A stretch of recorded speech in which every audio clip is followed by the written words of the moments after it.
Good afternoon, and thank you for joining us for this Adapting to Uncertainty, Overcoming Traditional FP&A Challenges webinar.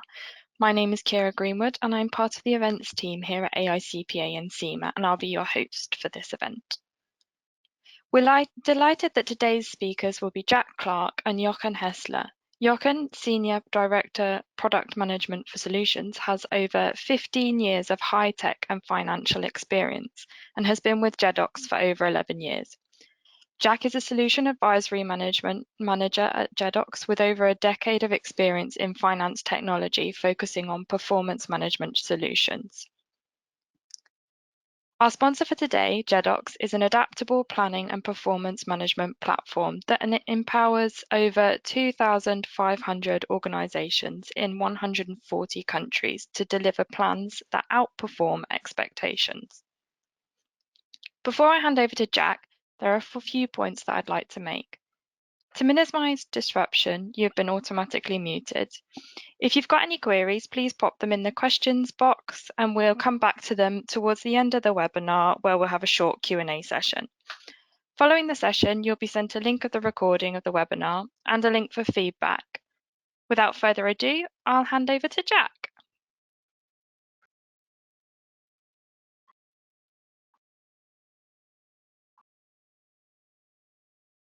Fantastic, thank you, and good afternoon, everyone. Hopefully you can see my screen. Please let me know, Kira, if there's any issues with that, and we'll continue. So welcome to today. It's a pleasure to be here with Jochen, and a pleasure to deliver the webinar on overcoming challenges in traditional FP&A.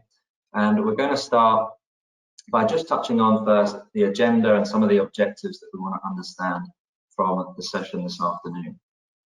So firstly, understanding why traditional FP&A and the techniques we're using there are struggling to keep up with some of the challenges and some of the expectations that we're now facing day to day. And as finance professionals, the landscape that we're working within has changed dramatically and seems to keep continuing the pace of change. So we want to look at the importance of incorporating some flexible modeling into that process, why we need to provide flexibility in the face of uncertainty, look at the benefits of modernizing the approach to driver-based planning, and as we look at more data available to the organization and more interaction just outside of finance, the approach to driver-based planning that can really provide a lot of benefit for us as FP&A professionals. And also a topic that I get asked quite regularly, and when a lot of the people I speak to realize the benefits of reducing the manual tasks they have, having a bit more time on their hands, one of the first questions they say to me is, I want to do more scenario planning. I want to plan for what if this happens, what if that happens. And so we want to go into this a little bit more deeper today as well and understand scenario and sensitivity analysis. So let's jump straight in. Traditional FP&A in a chaotic world, a tagline that I suspect is something that resonates with most people here. For me, definitely, it's getting to the point now where traditional FP&A in a chaotic world is becoming business as usual. There's so much disruption, so many major world events that are impacting FP&A, and the discussions that we're having to have and the expectations and the challenges that's now coming through to FP&A is really accelerating because of this. And every time I think, we've had the worst of it, there seems to be something else that pops up that we need to react to and we need to adapt with. So before we go a bit further into some of those topics, let's set a baseline. Let's have a look at characteristics of traditional FP&A, quick look at what that's been historically before we start looking at some of the challenges and how we actually go from the traditional FP&A to the modern FP&A. And this is not something where you switch the light on tomorrow and we move to modern FP&A. It's really a journey, and there's a lot of aspects to that journey or that spectrum. And there's been a lot of work over the last few years in the market, and I'm sure many of you joining the webinar today are at some place in this journey. But just setting a baseline on what that looked like and what traditional FP&A was previously and what we mean by that really gives us a good baseline for the discussion. And historically, traditional FP&A has been a very manual heavy environment. It's really about FP&A professionals, finance professionals, making sure the business is compliant, managing risks, making sure that we have a budget and a plan in place that we can communicate to shareholders and other stakeholders. So it's really been closely linked to financial accounting, making sure that we understand the numbers coming from our accounting systems, making sure we have budgets and forecast based on this, that we understand. And so there's a lot of manual activity that's been involved in doing that. It's typically seen as a back office function. This is really the brand that we've had historically as FP&A and finance professionals. And so this is no longer enough. We look at the future of finance, some of the challenges that we're going to talk about in a moment now that are really coming and stretching FP&A functions. And we see the movement from traditional FP&A to modern FP&A as a growth. If you don't like those terms, it's about growing, it's about evolving and transforming to a position where we can really start to add more value back into our businesses. So we categorized into a few different areas of challenge that we're having as FP&A professionals at the moment. And the first one of those is expectation. So more planning cycles being demanded by management. Things are changing so quickly in the external environment that's impacting business operations internally, and the need to reforecast, the need to have more planning cycles is increasing. That's really difficult. If we have planning cycles that already are taking a certain amount of time, to try and squeeze those, do them shorter, do them more frequently, it just means as FP&A professionals, we're just spending more evenings sitting in front of Excel, trying to pull figures together and trying to reproduce a plan. So as somebody that studied finance and accounting, that wasn't what I envisioned the job to be when I did that. And so what we want to do is really move down that journey, move down that spectrum, and do the things we wanted to do when we came into this profession, and really start looking at how we can add value back to the business. And that means going deeper into the operations. And so this is a trend that's really moving forward now, and to not just be siloed within finance, but start talking to the rest of our business, build relationships in different lines of business, different operational areas, where we can actually connect operational drivers and operational processes that impact and influence the finances into our financial plans. So this is really important to go deeper into this area. And that links to the third and fourth points. You look at the future of finance, one of the key skills that's really new into that and new into FP&A is having a consultative approach and a business partnering approach to operational areas of our business. Having the understanding of what gets them out of bed day to day, what challenges they have, the processes they go through, and what drivers impact the finances in those operational areas now becomes really important. And that gives us a lot more data. That means we need increasing analytical sophistication. We need to understand how we can use that information, how we can analyze that information quicker to make sure that we have better planning output. So expectation, a big challenge that we're dealing with today. The second out of the three is volatility. So unless you've been living in a cave somewhere the last few years, this won't be as a surprise to you. Even in the last 6 months, inflation, monetary policy has been pretty crazy, kind of activity that we haven't seen since 2008, 2009. And to be presenting a slide today that has war as one of the bullet points, really is quite surreal still. But the message is there is so much volatility at the moment in the external environment that is impacting us, and just trying to manage this in plans is very, very difficult. And we have a statistic here from the FP&A Trend Survey 2022, and we can see that satisfaction of forecast accuracy declined to 39% in 2022, and that's down from 54% in 2021. So that tells us that we're not doing as good a job as we expected to do to really manage this volatility and respond to this volatility in our planning. So the journey towards modern FP&A is only accelerating, and there's only a need to do that faster and quicker. The final challenge we pulled in here today is around lack of tools. And closely linked to this is more data. We go deeper into the business, deeper into the operations, we build relationships with our counterparts. We have access now to a lot more data, and that data, in many cases, is not financial data. It comes from different systems, and as finance people, they might be systems we're not used to, maybe non-financial data that we're not used to working with before. And we need to bring this data, understand how we can structure it, how we can query that data, how it can impact our plans. And the need for tools to do this is only growing.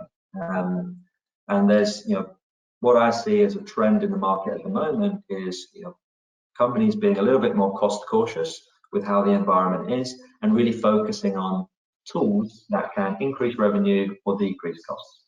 Most companies out there that are profit maximizing are really focusing now on where tools can have the biggest impact.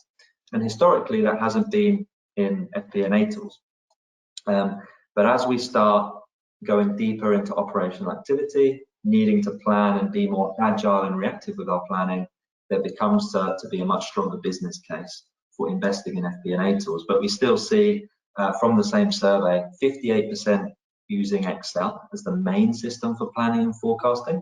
So percentage coming down over the last few years particularly, but it's still a high percentage of companies there that are using Excel as the main system.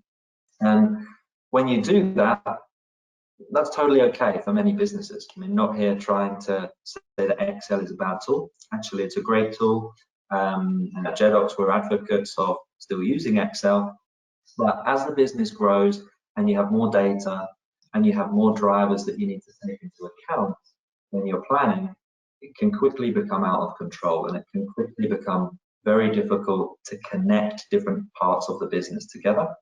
And it can be very difficult to avoid errors, to reduce your manual activity, and to really start providing more value out of your planning processes.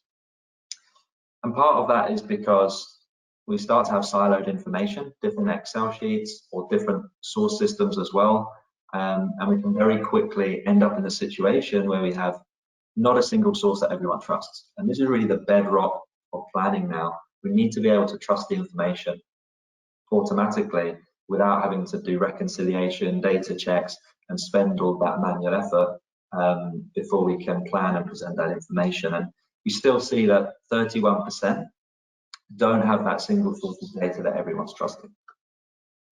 And 46% of C-suite teams have online access to real-time performance data. So there's still a little over half at C-level that don't have access to real-time performance data. They've got to wait a long time before they can actually see the latest updates, see the latest performance KPIs, and this is simply just delaying decision making.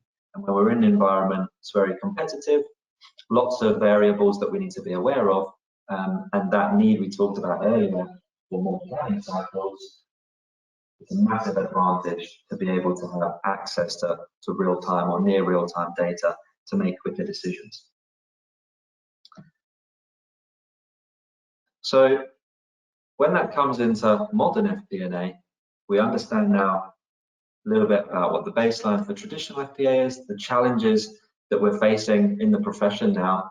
And when we look at modern FP&A, then it's about connecting strategic to operational planning.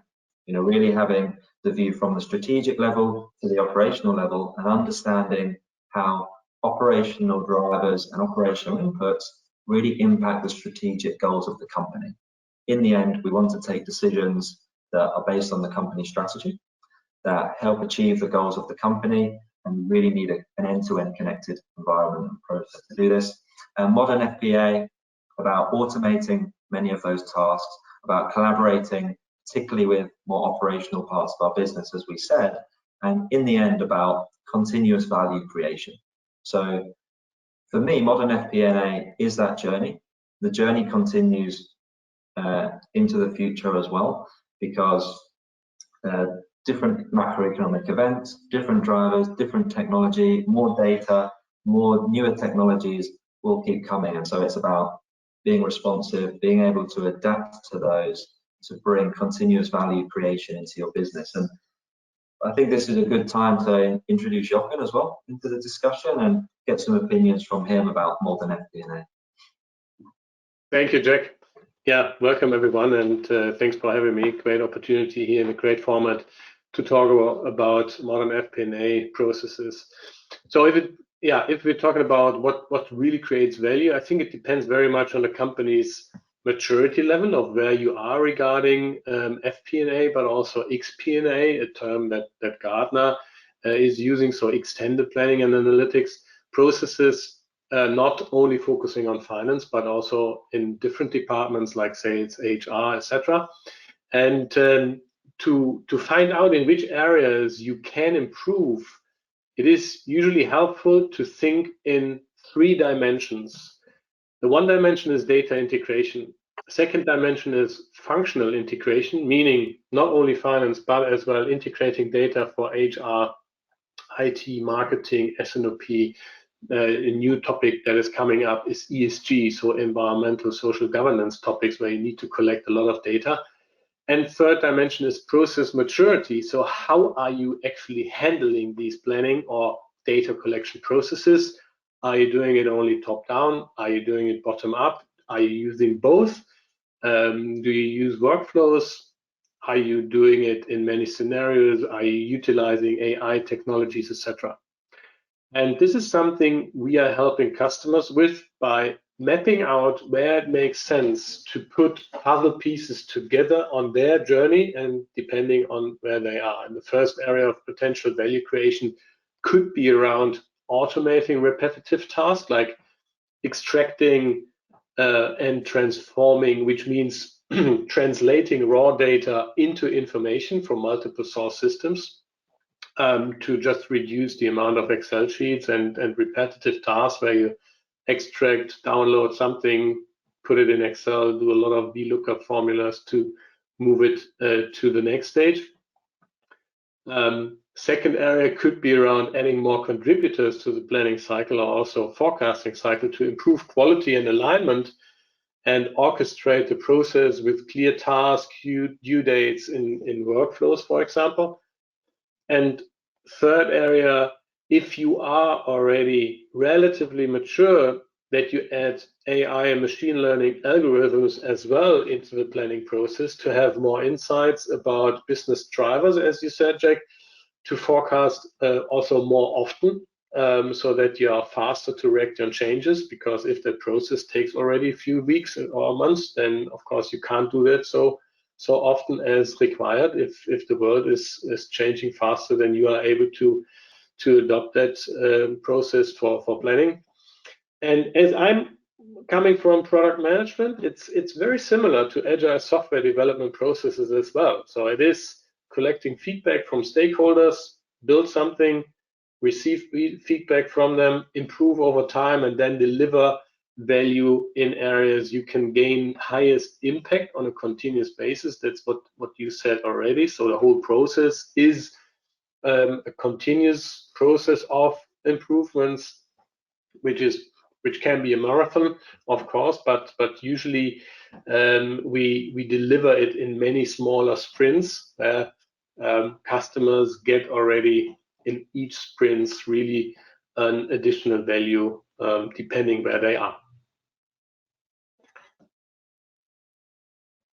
Good. Okay. Yeah. Thanks, Jochen. Appreciate your thoughts here to start with. And I think at this point we come to our first poll of the webinar today. So let's bring that up if we can.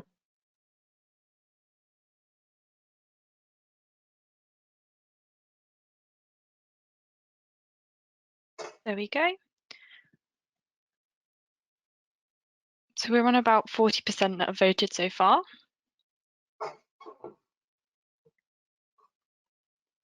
Just give it a few more seconds.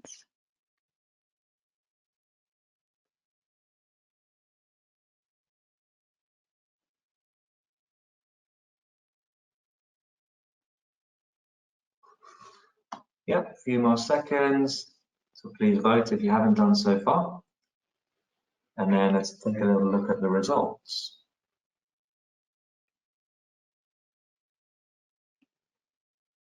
Okay, we're stuck at about 80%, so I will share this with you now. Sounds good.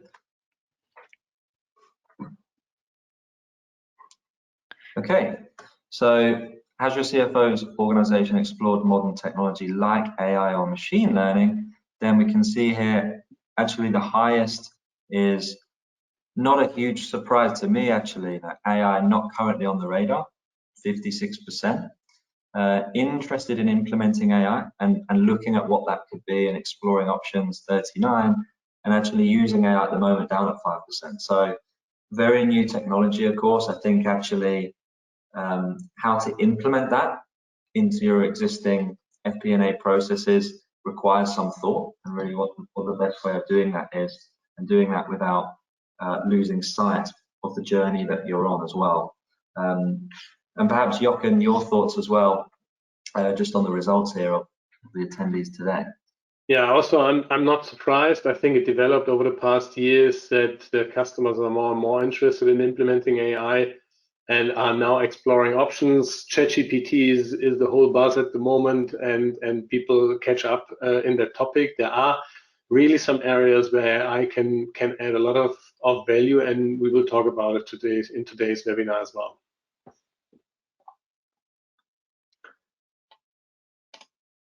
Cool. All right, I think. Can you see my screen now? Yes, I guess you can. Then I continue and talk about the importance of incorporating flexible modeling into the planning process. So why flexibility for planning models is important. And I would like to start the topic off with two quotes. The first quote is, adaptability is the new stability, which resonates to me, and that is actually a quote coming from Reid Hoffman, co-founder of LinkedIn and Microsoft, board member.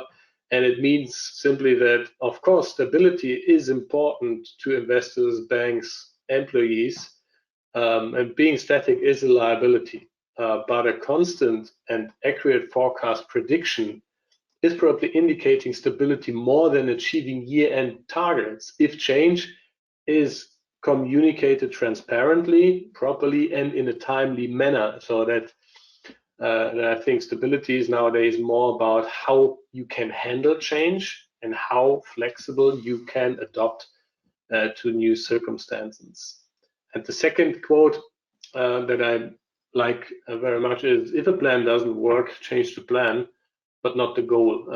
And it's a famous saying, which I really like, but I actually don't even know who said that. And in Europe here, we also say many routes lead to Rome. That is also in the context of adaptability. It's not meaning that we are constantly changing our goals, not at all. So the goal should be remaining the same, but it's about finding new ways. So that's actually the plan, how to achieve them. And I'll give you an example where we manage intuitively already on a daily basis, but maybe not yet adapted it in our daily businesses. And that is what you can see here. This screenshot I took from a navigation system in Tesla Waze, that's the name, and you can use it to access real-time traffic conditions, and it actually relies on user data in combination. So that means they're using all the different satellites and traffic conditions, which we all know. Plus, there are a lot of Tesla users, for example, that enter or that we are using for collecting data. For example, is there still a broken car on your line?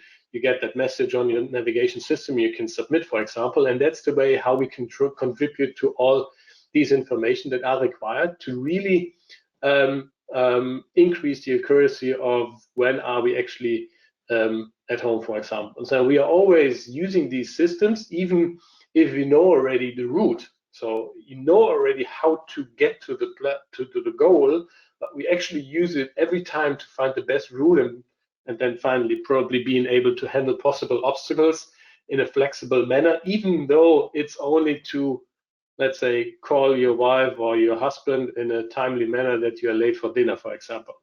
So it runs in the background, more or less. And the same applies for continuous forecasting which requires high flexibility on the one hand side, where you need to perform it without too much manual effort in combination with calculated predictions. So 5 arguments why flexibility is key here on that slide. For more than 5 years, flexibility is flexibility of the software has been #1 reason why companies buy a planning tool, according to Business Application Research Center, BARC, which is a European-based international analyst for enterprise performance management software. Second, changing world and market conditions require fast-changing business models, and thus the planning model to be competitive. So you need to change the planning model according to probably changing your business model slightly as well. And new predictive planning and forecasting approaches require flexible data models by adding, for example, new business drivers, like in that Waze example, to combine manual data sets with AI and machine learning algorithms. For example, we do have a customer in the hospitality industry. They're using booking data from multiple booking portals, and then that is what they can use in any case, and then they are adding regional events and data of regional events manually, and that's the way for them to increase accuracy and reduce cycle time for planning and forecasting tremendously. And integrating FP&A planning concepts require flexible data models across various departments. So that means you do model a P&L planning concept differently than sales or HR planning. And that need to be reflected, as well as you do it differently in different industries. For example, where in manufacturers, production planning is probably different and have more separate legal entities for distribution, B2B, B2C, whatsoever. And if you can't adapt these circumstances in your planning process in a flexible manner, then of course you will end up with manual Excel sheets again. And where the flexibility is key, on the one hand side, back-end connections, so connectors to multiple source systems where you want to extract data from, like SAP, Microsoft, Salesforce, or from databases, even from web services that need to work out and need to be flexible. Second is, you need to be flexible in transforming these raw data to translate the data into information. Third is, ideally, you have a consistent multi-dimensional database.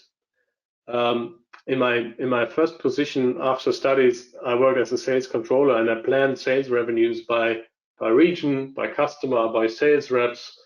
And as one of my first projects there, I introduced a multi-dimensional database that all the data is really consistently held in one single source of truth, rather than having different angles with Excel sheets to look at, where you can't reconcile the results afterwards.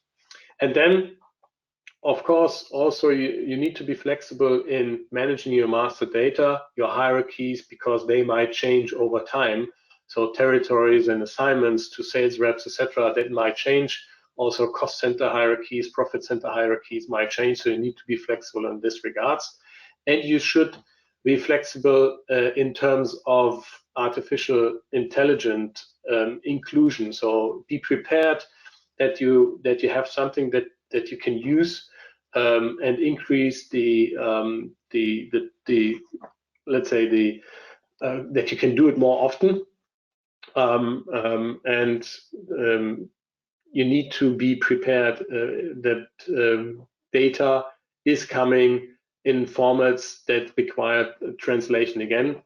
And then on the last point, which is sometimes forgotten, reporting needs to be flexible, because otherwise, again, you end up in Excel sheets, because your boss might require the report in a different format than expected. And if the system is not supporting these individual and flexible adjustments, then of course you will extract it again from an EPM tool, for example, to do all the final adjustments in Excel. So these are the tips where flexibility is key. And now I'm handing over again, I think, to poll question number 2 that we have, and I think Kira is doing that directly in the tool. And here we go. So I think, yeah. What tool do you primarily use for planning? Is it Excel? Is it a planning software? But we augment it with Excel, or is it a solution that allows us to fully plan for our business? Please vote again, and then we'll move on. Just a few more seconds.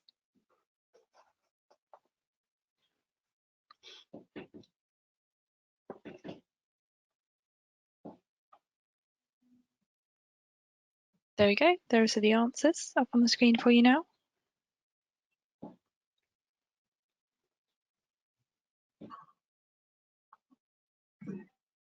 Yeah, so maybe just make some comments here, Jochen, give you a chance to catch your breath before the next section. And you're really high percentage here, you're really primarily using Excel. So, as we talked about earlier, you know, in many cases that's okay.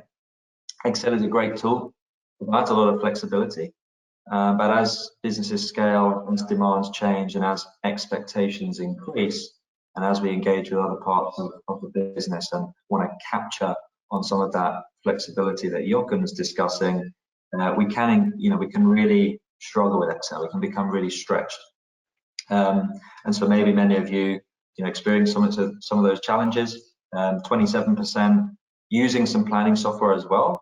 You're augmented with Excel, and so a few reasons why that might be the case, good and not so good, and really very small percentage as part of this group that's got a solution fully in use for the business on its own. Yeah, interesting results, and I agree. I mean, Excel is still very flexible, and I think the best way is really to have something that is tightly integrating with Excel. So I understand that having tools or integrating tools that are trying to replace Excel will be very difficult, but it's more to how to smartly combine it potentially. All right, thank you very much for your answers. Moving on, we wanted to talk about benefits of modernizing the planning approach towards driver-based planning approaches. It's not about that it just simply reduces time or something. It's really more, and I would like to introduce that topic on a higher level, but then really have specific action plans how you can introduce it into your companies. So look at this picture, and in that picture you can see a skier enjoying his ride down to the valley in the here and now, but behind him something is already coming up, basically a similar story than the story with the car again, where you need to look into the front screen, but also check your surroundings, including back mirror potentially, and utilizing all data which impact your safe arrival to really get to the goal that you want to achieve. And only focusing on finance or sales or workforce planning separately in silos is not sufficient if you look at them isolated. So departmental sub-plans need to be connected on the one hand side to have that integrated business planning full view, and that is something which you can't do manually anymore if you need to speed up and plan more often, and as the world is changing so quickly in the surroundings. So you need to understand the relationships that influence actually your goal achievements, and these are business drivers. A broader view on your specific situation might help you to, on the one hand side, identify and understand these drivers, not only the internal ones that you have, that you already know, like speed in this case, or in finance terms, the ERP data that you're consuming already, but also the external ones, in this case, weather conditions, for example, or external drivers, then inflation rates, and probably also weather conditions depending on your business model, etc. And you need to be able to collect these drivers on a regular cadence and understand correlations, very similar to the navigation system, so that you can react quickly to changing conditions. And therefore, you need to calculate predictions based on changes of drivers. Ideally, you can do that already with AI guidance. And a broader view allows you to compare then different or multiple scenarios. So do you take the fast route, for example, or the beautiful route? Do you want to save gasoline? So meaning capacity, personnel costs, whatsoever, or not? And these are the different scenarios that you should be able to build then up. And the benefit of drivers is also that you are always able to explain deviations because they are calculated. So that means if your budget is based on a gut feeling, then it will be difficult to explain. But if it is based on calculations that are transparently in place, then it is actually easier to say, okay, where is the deviation coming from? Is it due to price effects or volume effects, etc.? And then you can drive the right actions out of it. Otherwise, that will be a lot more difficult. In this illustration here, we show customers how driver-based planning is set up or can be set up, and how the sub-plans are linked together. And each sub-plan that you can see can again consist of any number of drivers. So here you have to check exactly how complex you want to build this up. Typically, you start rather on a higher level, and then you can cascade it down. For example, in sales, you may have units and prices, but then, of course, that is not the whole story, but as well, number of sales reps you have and how mature they are, how long they have been in the company, how many customers they are managing, what the ramp-up time is if you include a new one, etc., etc. So it can become difficult. So that's why we always advise to start on a higher level and then cascade it down where possible. And all sub-plans are linked either directly to the profit and loss statement, or linked to the cost centers or profit centers, and then to the P&L, which is then again the basis to derive integrated finance planning, containing a balance sheet, a cash flow that you have in an indirect cash flow statement. And in bigger enterprises, you may have allocations with transfer pricing topics and financial consolidation as well. Sometimes allocations are also in the area of operational cost center plannings, profit center planning. So that depends, and you need to figure out. But having these sub-plans being connected helps you really to perform planning processes on a continuous basis, do it more insightful, and then also faster. And the action plan that I suggest is really start with your most relevant areas for planning and forecasting. And the P&L is typically a good tool to check for candidates where to improve. So decide on the approach, which P&L lines are planned driver-based or should be planned driver-based, where in which area you could potentially use AI or machine learning, and in which P&L lines is nothing required. You can do it basically very easily manual, so you don't overcomplicate the stuff.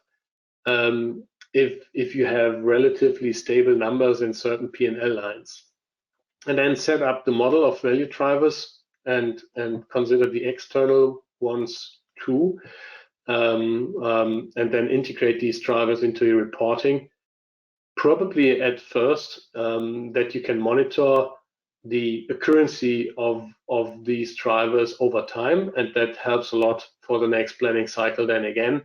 And then also one recommendation is use a subset of these value drivers also for your strategy plan, that you can do the strategy plan on a higher level, really driver based, and that you can perform that more often and being flexible if circumstances are changing.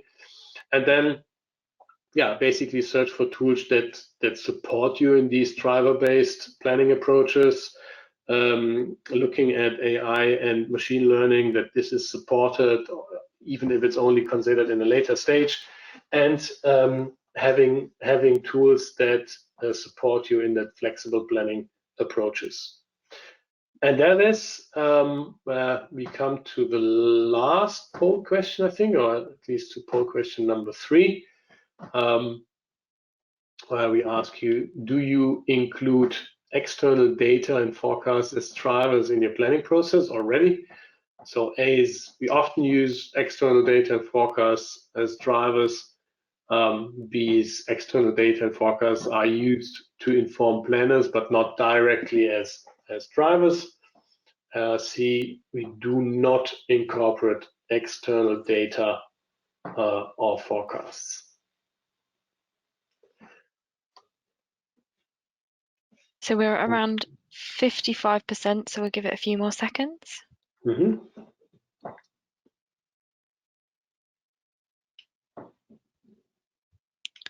Okay. There we go.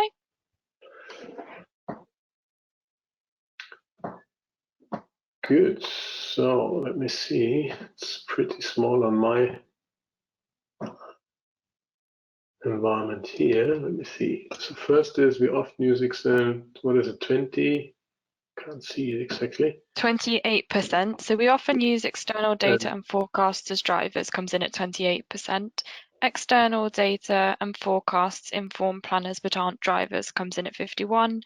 And then we do not incorporate external data or forecasts is 21%. Yeah. Very good result in my opinion. So I think in recent webinars that we've performed, there were a lot less companies that were using external data in their planning process. So I think having it almost equally distributed is quite a good result in this stage. Yeah, absolutely. I agree with you here. I think it's tough really using external information in your processes and really working that to a valuable position. So I think, yeah, really interesting and great results here from the guys today. And it takes us quite nicely, if I just come and clear my screen again here, into the next section and the final section before we go to the Q&A today, around scenario and sensitivity analysis. And drivers are a big and important part of this topic, of course, and particularly the role that external drivers have to play is quite interesting, and what that means we can start to model and do in scenario planning and sensitivity analysis. But first, let's take a slight pause on the definitions here. When you talk to people about scenario planning, you always say scenario planning. At least this is the terminology that's quite often used. I very rarely hear people saying sensitivity analysis or sensitivity modeling, but they are a little bit different.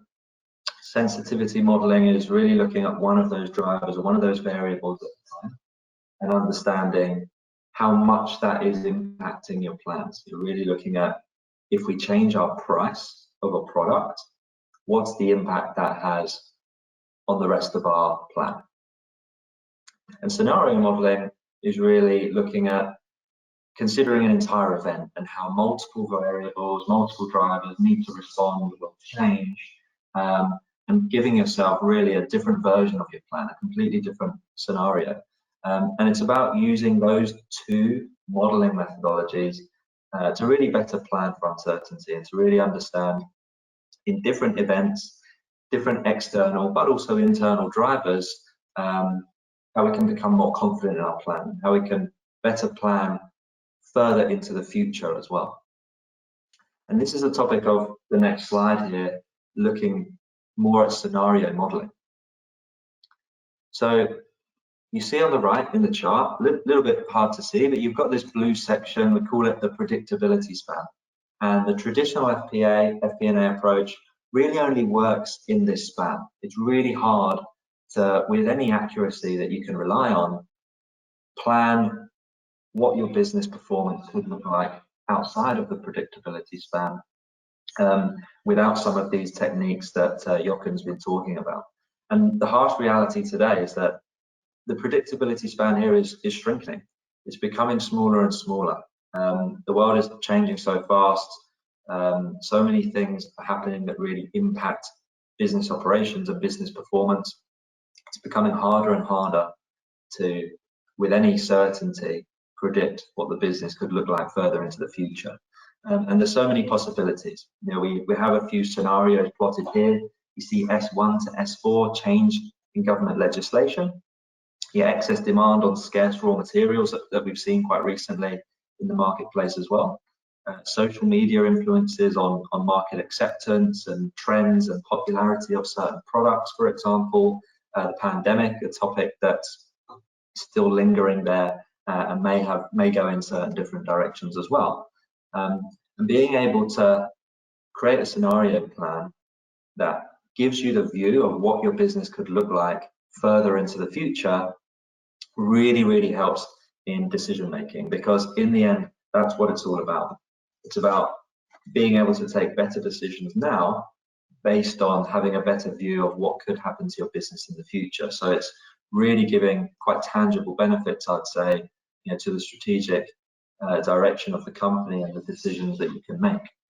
And if we look at scenario modeling today, so we go back to our survey from last year, you know, we found that only 6% companies can run scenarios in real time. So being able to plot a new scenario, change a number of business drivers, and assess with some accuracy what that looks like on business performance, you know, instantly. Very few companies at this position at the moment, and 13 able to do that in less than 1 day, which is okay, I would say. You know, still really providing a lot of value to the business, being able to do that.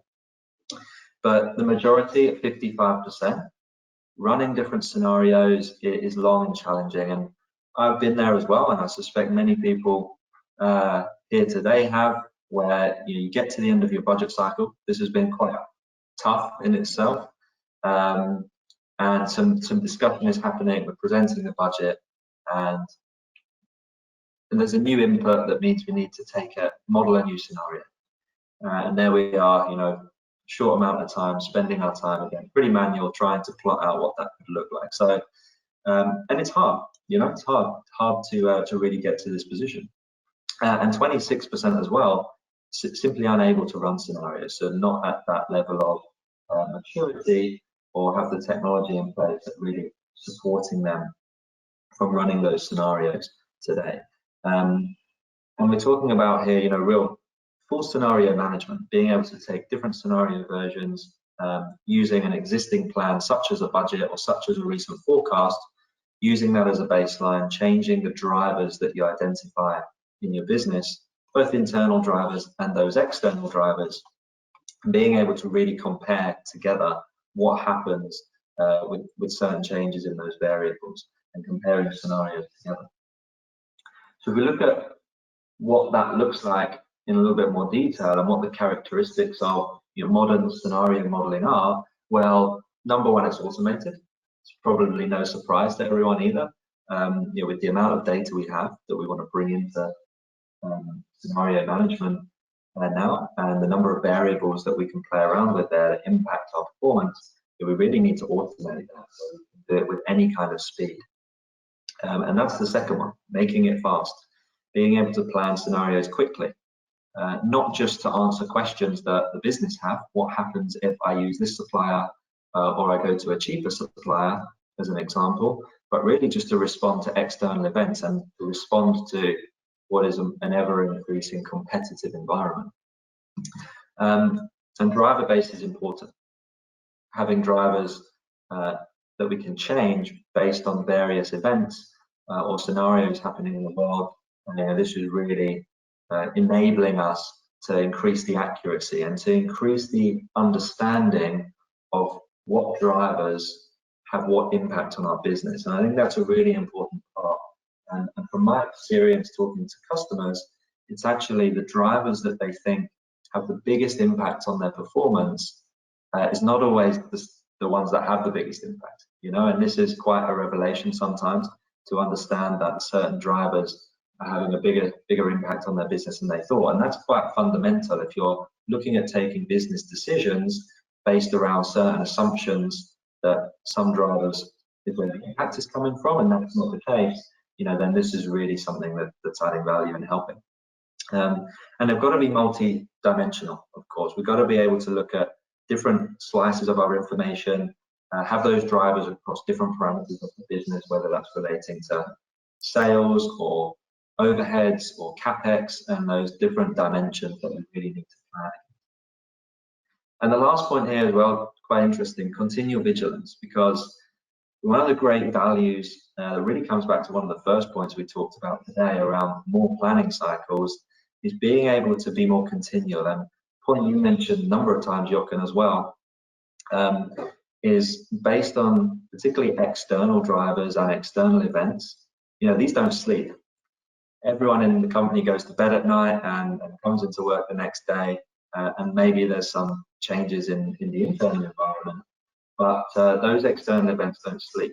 It's not, we're not always going to wait until the next forecasting cycle, the next month or the next quarter before we have drivers that have changed to give us a new scenario. You know, it could be every day or every week where we have a change in the inflation rate, a change in monetary policy, interest rates, and so on, that actually have a material impact in our business. And so continual vigilance and being able to run scenarios continually, moving more to that continuous planning methodology, then starts to provide a lot of benefit there as well. And it's all about being able to make better business decisions, being able to enhance the decisions that we need to make. And some examples might be around limits you have on restrictive contracts. If we want to tie up certain contractual relationships, what's the impact that's going to be, not just now, so not just in that predictability span, but further into the future. If we can't hire enough and we use temporary labor, what's the impact going to be on our business, both from a headcount, employment cost, but also other things, you know, production capacity, business output, and some of those other variables that go along with that. And how does that impact us further into the future? How does that impact our quality, our sales, our relationship with our customers, for example? And the last one, you know, one that's actually very topical at the moment about supply chains. And if we look at our sourcing methodology and looking at multi-sourcing approaches and the combination of different suppliers we have for materials or components in some examples, you know, what's the cost benefit of that? And so historically, we'll have taken those business decisions based on what we can see in front of us, really this predictability span, what we know this is going to impact in the shorter term, and we'll have taken decisions based on that, and that's very logical. But if we can bring the ability to more accurately understand what the impact on our business is going to be further into the future, actually we might take different decisions, and this is really what we want to do. We want to take better decisions now to realize the strategy, the long-term goals of our organization. So I think I'll go quickly now to our final poll question. Now we're running a little short of time and we want to have a few questions. So if we come now to the final poll, let's bring that up. And this is, what does scenario planning look like at your organization? We run scenarios in real time. We run scenarios in less than 1 day. Running scenarios we can, but it's a long process, or simply we're not able to run scenarios. So final question today. Let's get some good engagement here and have a look at this quite interesting question that we have. I'll just give it 4 more seconds. Okay, there we go.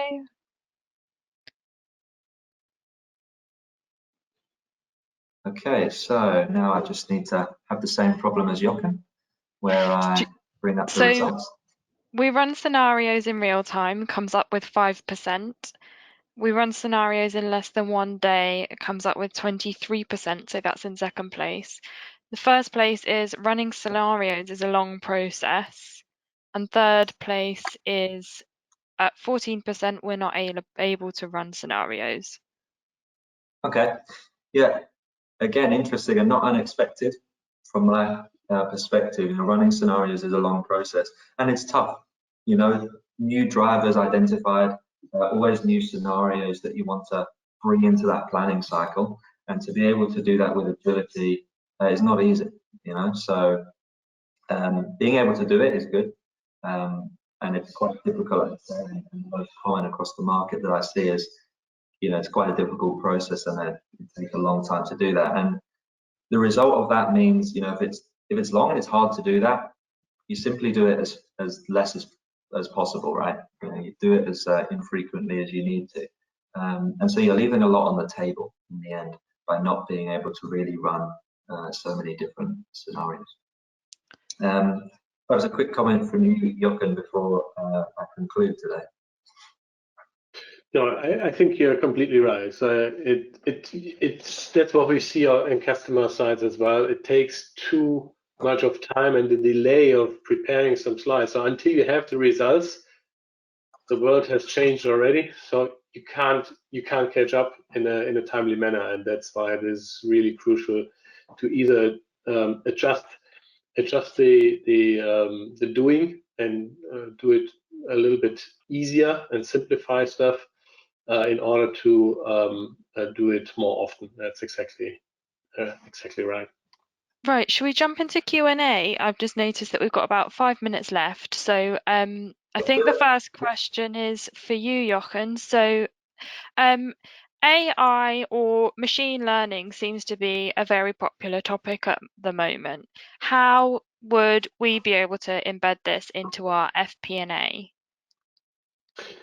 Yeah, right. So on the one hand side, as I said already, so data integration is one topic where people are really seeking for some support and an AI support. So, for example, using it for checking for data anomalies. So that is something before loading information into the system, check for anomalies, for example, outliers in a specific month or missing data in a specific period, that you can increase the quality of your data. And second, in the data model itself, so if you integrate or if you have predict functionality already integrated that you can use in your forecasting process, that helps to improve accuracy and then the quality. For example, users get alerts in case the forecast numbers are outside the, let's say, statistical boundary, and also if the tool is able to force users to add comments, for example,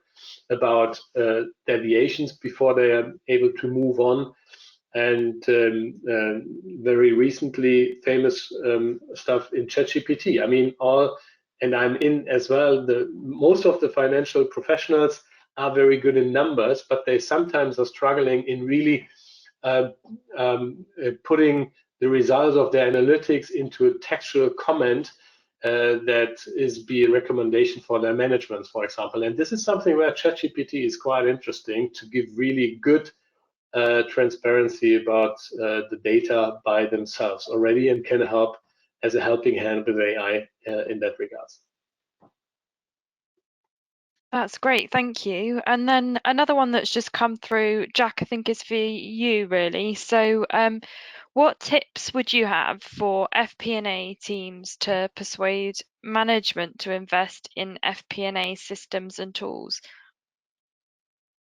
Yeah, thanks. Yeah, and something I touched on very just lightly, excuse me, towards the start, around really the investment coming into FP&A tools. And I think, you know, now we've heard a lot from you know, Jochen and myself today around the movement and the accelerating journey and modernizing FP&A. It becomes really important, and getting the buy-in becomes a little bit easier because the expectation is there now, I feel, as well, and FP&A teams need to provide answers and need to provide outputs of different scenarios. But for me, it's really coming back to what the business value of modernizing FP&A is. What does that mean? So if you look at the ability to forecast more accurately, the ability to shorten planning cycles, and the ability to have more accuracy further into the future, it doesn't just mean some operational time savings from manual activity in the planning cycles. You know, actually it means capturing on better decision making, capturing on opportunities to increase revenues, so really strategic outcomes that you can get from modernizing FP&A. And I think this is really where I would focus, you know, to look at that buy-in and look at that investment into tools, because this is really where the exponential gains are. So yes, there's some tangible benefit more operationally in automating process and shortening those cycle times and allowing finance teams, FP&A teams to really do what they want to do and engage with the business and provide more value with the skills and experience they have.